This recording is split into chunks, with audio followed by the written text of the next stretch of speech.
Dalam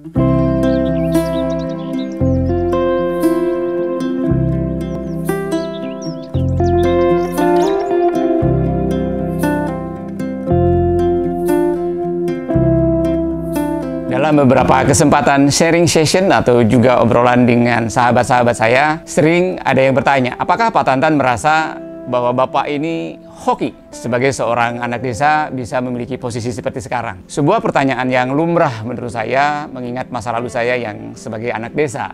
Tapi cerita berikut ini mungkin bisa memberikan jawaban untuk sahabat-sahabat yang juga memiliki pertanyaan yang sama. Apakah Tantan itu hoki? Dari kecil di desa, masa itu tahun 80-an, waktu itu biasanya di radio ataupun di koran gitu ya, suka ada undian-undian berhadiah, mengirimkan kemasan produk apa gitu ya untuk mendapatkan hadiah, atau bahkan juga mengisi TTS. Itu saya biasanya rajin mengirimkan hal itu ke radio lokal atau juga ke koran daerah.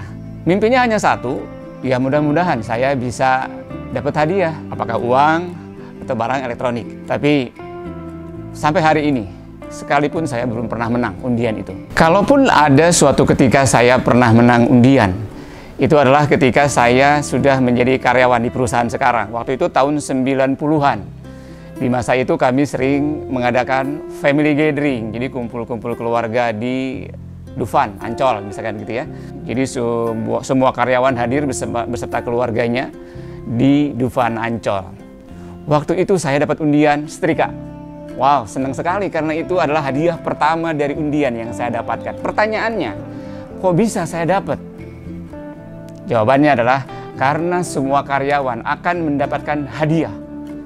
Masalahnya dapat apanya? Dan setrika adalah hadiah terendah dari sisi harga yang bisa dimenangkan oleh karyawan, yang itu adalah saya. Dan yang kedua, di family gathering berikutnya, saya dapat payung dan juga kipas angin. Pertanyaannya, kok bisa dapat lagi? Yaitu dia, karena semua karyawan akan mendapatkan hadiah diundi untuk menentukan apa-apanya saja. Jadi kalau melihat dari cerita itu, saya adalah bukan orang yang hoki dalam hal undian berhadiah. Tapi sahabat bicara pagi.id, dari kecil saya selalu diajarkan oleh bapak saya bahwa kalau saya memiliki sebuah keinginan, ada dua hal yang harus sejalan.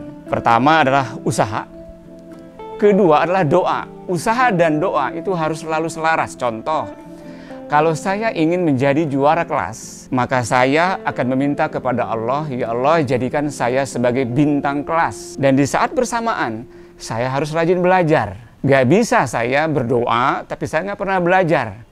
Tapi sebagai manusia, saya juga yakin ada kekuatan yang di atas. Kita juga nggak bisa hanya mengandalkan belajar saja tanpa doa. Jadi itulah yang saya selalu lakukan dari kecil sampai hari ini. Kalau saya ada kemauan, saya akan berusaha apapun yang bisa saya lakukan untuk mendapatkannya.